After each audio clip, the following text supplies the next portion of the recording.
حضرت فاطمة الزهرا رضی اللہ تعالی عنہ تا حضرت علی کرم اللہ تعالی وجهه و فرمایل چې حضور نبی کریم صلی الله تعالی علیہ وسلم طبیعت انتہائی خراب دے او انتہائی غمگین دے نبی علیہ الصلوۃ والسلام کله چې حضرت فاطمه الزهرا رضی الله تعالی عنها دا خبر واوریدا نو فورا د خپل بابا جان کورتا تشریف وړو په منډه لاړه. حضور نبی کریم صلی الله تعالی علیہ وسلم واقعي ډیر غمگین او ډیر په یو غم په حالت کې نبی علیہ الصلوۃ والسلام ناسو. حضرت فاطمه الزهرا رضی الله تعالی عنها د خپل بابا جان نه تپوس کړي ای زما بابا جان تاسو ولې خفه تاسو ته څه خبره ده چې تاسو هغه غمجن کړی ہے. حضور نبی کریم صلی الله تعالی علیہ وسلم تو فرمایل چې کله زما د معراج سفر وشو او د معراج په سفر کې الله رب العزت ماته د جنت او د جهنم سیر راکو او ما د جنت احوال ولیدا او د جهنم احوال می ولیدا. نو د جهنم په احوالو کې ما یو شپږ زنانه داسې ولیدې چې د هغه سزاګانی او د هغه تکلیف ما غمجن کړي. حضرت فاطمه الزهرا رضی الله تعالی عنها وتوي چې هغه څه حالتو څه سزاګانی وي هغه ما ته بیان کا. نبی علیہ الصلوۃ والسلام فرمایل چې ما یو زنانه ولیدا چې دا د جبینا زوړند شوی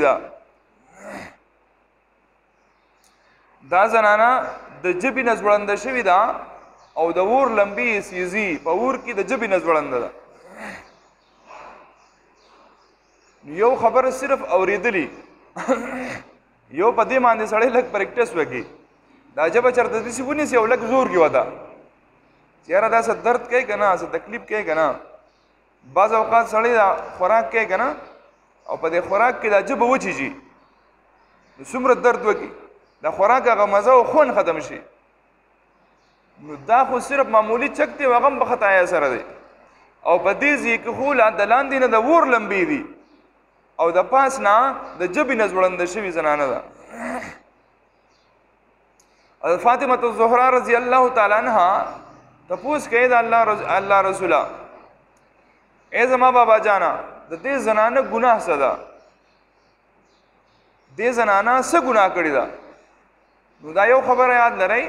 چې دا کمی شپږ زنانه زمونږ دا کم بیان دینن نو دا زمونږ په دې معاشره کې زمونږ په دې کورونو کې زمونږ په خویاندو کې په لوریانو کې په میاندو کې په ورنداریانو کې په چاچیانو کې مامیګانو کې په ټولو کې موجود دي. ګوره ادینا سو خلاص نه دي ګوره ټول پکې مبتلا دي. نبی علیہ الصلوۃ والسلام فرمایل چې دا هغه زنانه ده چې دې په دې جبې په ذریعہ باندې خلکو له تکلیف ورکو دې جبې په ذریعہ باندې خلکو له تکلیف ورکو او عموما د دې زنانو د قحالي که خی مالی حالات دی خی جو بیا دیم نه پریدي که غریب شوی حالات دی خراب دی بیا دیم نه پریدي په یو حالت کې دی نه ماپ گئی. که په کور کې خوشاله بیماری نشتی حالات خدي خوشاله دی بیا دیم نه ماپ گئی.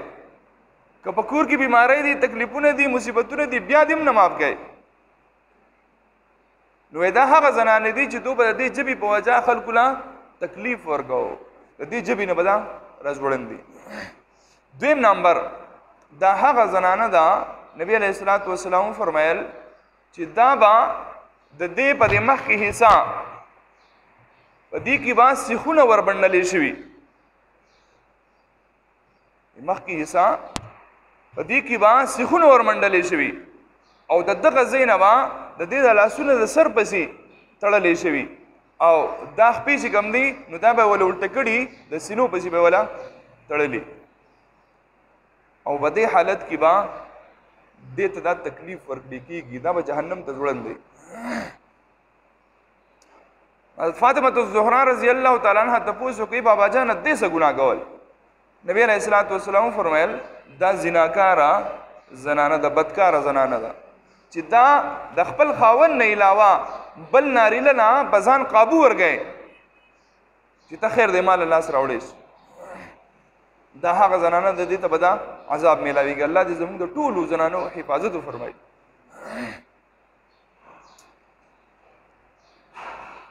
درېمه زنانه نبی علیہ الصلوۃ والسلام فرمایل دا هغه زنانه ده چې دا به د خپلو یختونه جهنم ته ځوړندوي، د خپلو یختونه جهنم ته ځوړندوي. اوس تاسو به تجربه کړي بعض اوقات دا ماشوم یا ماشومه د خپلې مور نه لږ غونده کې د اثر راکاږي، خپلې مور نه لږ غونده کې د اثر راکاږي که نه، نو د میاندو چغې ورته وځي او د سترګو نه یې اوښکې روانې شي. حالانکې هغه دونه زور هم نه ورکوي ماشومې، خو به هر حال دونه تکلیف کېږي. موږ چې جګړه کوو که نه په دې جګړه کې د یو بل نه اثر ونیسو، تکلیف کېږي که نه د یختونه.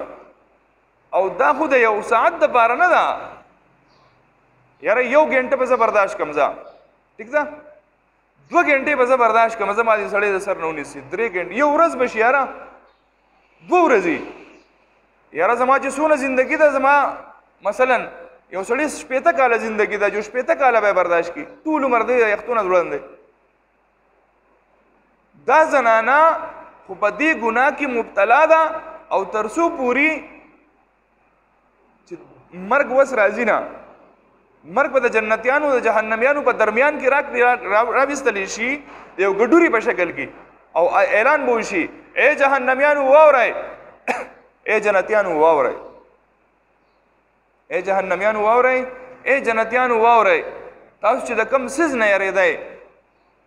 د کم سیز نه یریدئ چې یاره مرګ به راشي، هغه مرګ همیشه دپاره ختم، آینده دپاره به مرګ نه راځي. جنتیان به جنت کې اوسېږي، جهنمیان به جهنم کې اوسېږي، بس وس مرګ ختم. او دا زنانه به د دې یختونه ځوړنده کړې شوي او جهنم ور کې به دا سوځي. فاطمه الزهرا رضی الله تعالی عنها د خپل بابا جان نه تپوس کوي ای زما بابا جانا، ای د الله رسوله دا کومه زنانه ده، دا دې څه ګناه کړي ده چې دا د یختونه په جهنم کې ځوړنده ده؟ نبی علیہ الصلوۃ والسلام فرمایل چې دا هغه زنانه ده چې دا د کور نوزي او بے پردهی، د کور نوزي او بے پردهی. وای دا مړه وای یہ پتھر کے دور کے لوگ ہیں، یہ پتھر کے دور کے لوگ ہیں. وای دا زاړه ذهنونه والے دي، وای دا د زړې زمانې ذهن والا خلک دي. جدت پکار دی، نوې چې کوم دی او دغه پکار دی، او پرده پکې چا راویستې ده. مه کوه پرده، چا ته به نقصان ورس، نقصان یې ستا خپل دی. نو دا هغه زنانه ده چې دا د کورونو نوځي او بې پرده روانه ده. نن سبا که چاته دې ووایي که نه زنانه په لار روانه وه، تا تاسې ووایي چې خورې خفه کېږه مه، خو دا مخ لږ پټ کا، دا دهشتګرد دی. دا څه دی؟ دهشتګرد دی، دا شدت پسند دی. ولې شدت پسند یم؟ هسې چل دی. که څوک دا زنانه چیړي نو خیر دی، خو که څوک ورته د پردې وایي نو دقه شدت پسند دی او دا شر پسند دی. الله دې معافي وکړي. د ډېرو دکاندارانو منیارو والا او کپړو والا نه مو واورېده چې لاک ډاون زنده باد، لاک ډاون زنده باد. دا خبره حقیقت دی، ها ګپ نه دی، دروغ نه دی، حقیقت. تاسو ته هم پتې، زمانه به ډېره پتې، حقیقت دی 100%. دکاندار لا زنانه راله، نارینه ورسره نشته. مثلا ته زنانه سودا اخلي، شاپینګ کوي، نارینه ورسره لاړ شي او په حیا عزت کې سودا وکړي او راځي، خو جو خیر دی. اوس چې زنانه یوازې تللی ده، او دا زنانه چې په خپل منځ کې بیا یو ځای شي که نه، دا زنانه چې په خپل منځ کې بیا یو ځای شي، نو څنګه چې د دې هلکانو ګپونه ازادي او یو بل چیړي را چیړي خنداګانې کوي، نو دقه شان د دې زنانو هم ګپ ازادي ګورئ. نو دا بیا دغه دکاندار نه د خپل رور نه زنانه پرده کوي وردا یاد لرئ د رور نه دی حیا کوي پرده کوي خو دکاندار نه پرده نشتا ها مولوی صاحب لیوانی شوی ته دا چا ویلي چې دکاندار نه ملا څوک پرده کوي دکاندار نه به څنګه پرده کوي نو دکاندار نه پرده داسې کېږي چې ستا کوم څیز پکار دی هغه څیز واخله په پټ مخ باندې وځه د خبرو کولو د ګپ شپ لګولو ستا حاجت نشته او لاک ډاون زنده‌باد دکانونه بند دي دکانونه بند دي نن خدا بیان پکار و چې په لوډ سپیکر شوی دی ښځو اورېدلی خو زه بیا داسې وکړئ چې دا بیان ورته په دې نیټ واوروئ په موبایل کې دا ریکارډ کېږي که نه چینل ورته سبسکرایب کړئ ما ته به کوم موقع میلاو شوه چینل ورته سبسکرایب کړئ ځکه چې د ګانو بجانو خو هر چا سبسکرایب کړي دي د ګانو بجانو خو هر چا چینل سبسکرایب کړي دي او د خاکو د خنداګانو د فلمونو دا ټول شته خو که نشته صرف د علماو نشته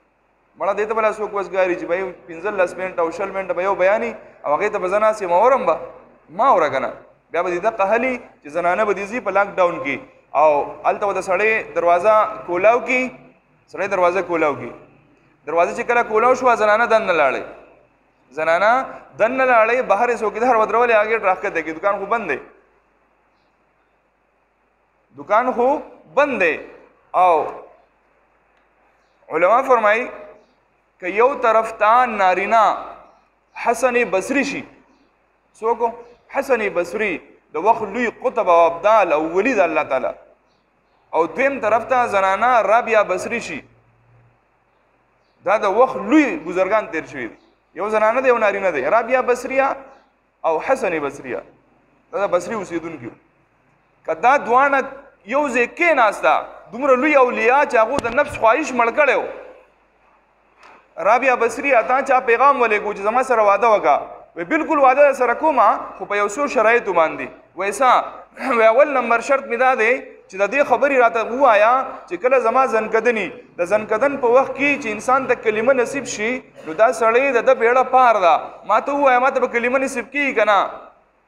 نو بزرګ ورته ما ته څه پته تا ته به نصیب کېږي که نه دې خبرې خو زه ګرنټي نشم درکولی وی بیا به قلاره کېنه وی دویم شرط راته ووایه وی څه شرط دی وی دا راته ووایه چې کله زه په قبر کې کېښودلی شم سوال جواب به رانه کېږي آیا په دغه سوال جواب کې به زه کامیابه شم که نه وی ما ته څه پته ده زه خو په خپل ځان یېرېږم چې آیا زه به کامیاب شم که نه ستا د هغې ما ته پته نشته دا خو د غیبو علم دی وی بل سوال جواب راته وکړه وی څه وی کله چې په پولیس ویرات باندې خلک تېرېږي نو آیا زه به غورځېږم که زه به ترې اوړم وی دا راته هم پته نشته نو یې ښه په قلاره کښېنه وی دا راته ووایه چې کله عملنامې میلاویږي نو عملنامه په ګس لاس چې میلاو شوه دا سړی هلاک شو په ښی لاس باندې میلاو شوه نو دا سړی کامیاب شو ما ته په ښی میلاویږي که په ګسه وی دا ما ته پته نشته وی چې تا ته پته نشته زما نه به قلار شه چې زه خپل عبادت وکړم د قیامت په ورځ باندې به یو اعلان کېږي اعلان به دا وي جنتیان جنت ته لاړ شئ جهنمیان جهنم ته لاړ شئ چې کوم سړی جنت ته لاړو دا همیشه دپاره نیکبخته شو کوم سړی جهنم ته لاړو همیشه دپاره بدبخته شو ما ته ووایه زه په نیکبختو کې یم که په بدبختو کې وایي دا خو ما ته هم پته نشته وایي ما په قلاره پرېږده چې د الله عبادت وکړم واده ته جوړه نه یم دا د هغو خپل ذاتي فعل وګوره اسمې تاسو وایئ چې یاره بزرګي په دې کې دی چې واده مه کوه دا بیا بله موضوع دی انشاءالله چېرته به دی یو مفصل بیان کوو نو وایي که دا زنانه او دا نارینه چې دومره لوی ابدال او بزرګان تیر شوي دي دا یو ځای کېناسته نو درېیم به شیطان نازي او دا دواړه به په فتنه کې مبتلا کوي او اوس زمونږ د مارکیټونو دکاندار هغه خو د الله ولی نه دی هغه خو بزرګ نه دی هغه خو ځان له دې معاشرې سړی دی او دې ګناهونو په لپیټ کې اخیستی دی او یو موقع ته میلاو شوه نو که نور هېڅ هم نه کوي او چې صرف د دې زنانه د مخ ویني نو پرده یې ماته شوه که نه او تاسو ته پته شته یو عجیبه خبره درته وکړم ګورئ یو سړي نه مونځ قضا شو دی به څه وکړي دا مونځ به راوګرځوي ټیک ده که نه یو سړي روژه وخوړه الله به له توفیق ورکړي وبه یې نیسي ټیک ده حکم به بیا قضا به نور احکامات دې پاتې شو قضا به یې وکړي لیکن د پردې بیا دوباره بل څه جوړ نشته یو ځل ماته شوه ګناه دې وکړه فرض دې مات کړه او دا کېږي نو خپلې زنانه لږې په کنټرول کې وساتو که مثلا مارکیټ ته ځي هم نارینه له پکار دی چې په خپله ورسره لړ شي چې په حیا عزت کې خپل کور ته راشي څلورم نمبر دا هغه زنانه ده 4 نمبر. نبی علیہ الصلوۃ والسلام فرمایل چې ما په جهنم کې ولیدا 4 نمبر زنانه هغه ده چې د دې د دوه خپې تړلې شوې دي او لاسونه د سر پسې تړلې شوې دي او جهنم ته راځوړند ده. حضرت فاطمه الزهرا رضی الله تعالی عنها فرمایي ما د نبی علیہ الصلوۃ والسلام نه تپوس وکړو چې د دې زنانه څه ګناه وه. نبی علیہ الصلوۃ والسلام فرمایل دې ته چې به کله ماهواري رااله او کله به ورته سلویختي رااله. پیژنئ که نه پیژنئ د میاشتې بیماری او کومه سلویختي د ماشوم نه بادي نو د دې د پاکۍ خیال به یې نه ساتو. او عموما اکثر زنانه په دې مسایلو نه پوهېږي. نارینهو ته هم پته نه وي په زنانه یې راباندې کړي پاسه که نه مونځ وکړه او هغه غریب وایي زه څه ویم. او زمونږ زنانه غریبانان یې زموږ نارینه دومره جاهلې دي چې که په روژه کې زنانه خوراک څښاک وکړو نو کېدای شي سر یې دیوالي. حالانکه دې نارینه ته پته نشته چې کله به دې زنانه باندې داسې حالات وي نو بیا روژه د هغې دپاره نشته مونځ وله نشته. چې دې د پاکۍ خیال یې نه ساتو نو دې ته دا سزا ده چې دا به په جهنم کې الټه ځوړند دی. او بیا نبی علیہ الصلوۃ والسلام فرمایل چې یو بله زنانه مې ولیده. دا د جهنمیانو 6 زنانه دي د هغو ذکر کوي نبی علیہ الصلوۃ والسلام. دا قسم دي ان صرف سیمپل لی او نور دا په دنیا کې په ټوله دنیا کې دا موجود دي او زموږ په مسلمانانو کې هم په وافر مقدار سره دا زنانه شته. 6 زنانه دي. نبی علیہ الصلوۃ والسلام فرمایل دا 5 زنانه ما ولیده 5 قسم چې د دې د مخ د خنزیر دی. مخ یې د څه دی؟ د خنزیر دی او وجود یې د خر دی. مخ یې د خنزیر دی او وجود یې د خر دی او دا په جهنم کې راځوړنده ده. فاطمه الزهرا رضی الله تعالی عنها تپوس وکړو ای زما بابا جانه دې څه ګناه کول؟ نبی علیہ الصلوۃ والسلام فرمایل دا هغه زنانه ده چې دې به غیبت چغلي او دروغ به وي. اوس رښتیا ووایه ده زموږ دا زنانه د دې نه خالي دي. هر کور کې چې ګورې چې مسله جوړه ده دې زنانو د لاسه جوړه ده. د یو خبره بل ته کول او خواخې زنده‌باد خواخې زنده‌باد خواخې. هغه مولانا ترجمل صاحب وایي دې پښتنو ورسره دومره انصاف کړی دی نوم یې ولې عجیبه ایښودی دی خواخې. څومره خطرناک نوم دی. دا انګور به راځي او د دې خواخې د غوږونه به د دې بلې په باره کې ډکوي او دومره ښکلې چل ول ورځي دومره ښکلې طریقې چې حیران به شي. دغه خواخې به دومره لمبه کي دومره به لمبه کي نو چې روا زوی څنګه کور ته راننوتو او بله موضوع به د غریبه خوله نه شو واځولی. دا په خوله کې تکړه ده چې زوی څنګه کور ته راننوتو جو بس خواخې چې کوم دی دغه خبره سر به وتړي او ځان به په فریاد کې راولي او ورو داسې کارنامې او داسې مکر ولې ورځي چې وبکي او په دقه زوی باندې به د خپله ښځه داسې ووایي چې زوی ته یې ورسي او خپله درنه او د بل سپکه په هر ځای کې شروع ده. خپله درنه او د بل سپکه. بس د دې زوی چې کوم دی هغه د ټولې دنیا هیرو دی د ټولو نه تکړه دی او دا نور د هېڅوک نه دی. د دې خاوند چې کوم دی هغه داسې دی چې بس تیسمار خان دی او د نورو دا د هېڅ نه دی چې د دې د چا سره طبیعت لګېدو دې ته دې پیدا وه بس حق انسان ښه دی خو چې دې ته دې فایده ختمه شوه نو حق انسان هم ختم شو. د زنانو یو نن سبا په نارینهو کې هم دا صفت راغلی ګورې په نارینهو کې هم دا صفت راغلی دی. نارینه هم دا چلونه کوي. نبی علیہ الصلوۃ والسلام فرمایل چې دا کومه زنانه ده نو دا به د خنزیر به شکلي دا مخو او دا باقي وجود به د خري. 6 نمبر زنانه نبی علیہ الصلوۃ والسلام فرمایل ای زما لورې 6 نمبر زنانه قسم مې پکې ولیدو چې هغه داسې قسم و چې د دې دا شکل د سپی و د سپی دا شکل د سپی او د سپی په شان به غوپل او دا اور مې لیدو چې د دې په خولې باندې به ننوتو دا اور او د دې د دې لاندې طرف نه به دا به داسې دا اور به دې وتو په خوله کې او بیا دننه او لاندې داسې به دا اور په دې کې چلېدو او دې به د سپی په شان غوپله. فاطمه الزهرا رضی الله تعالی عنها د خپل بابا نه تپوس کوي بابا جانه دې څه ګناه کوله؟ نو فرمایي ورته چې دا هغه زنانه ده چې دې به حسد کوو حسد سوځېده به حسد اسانه خبره ده سوځي بل چاته ترقي وشوه معمولی غونډه کې روزګار روان شو په کور کې خوشحالي رااله څوک یې پکې روغ ولیدو دا بیا د ټینګي نه ده او دا زنانه دومره منحوسه دي دومره منحوسه چې د دې دپاره چې یاره زما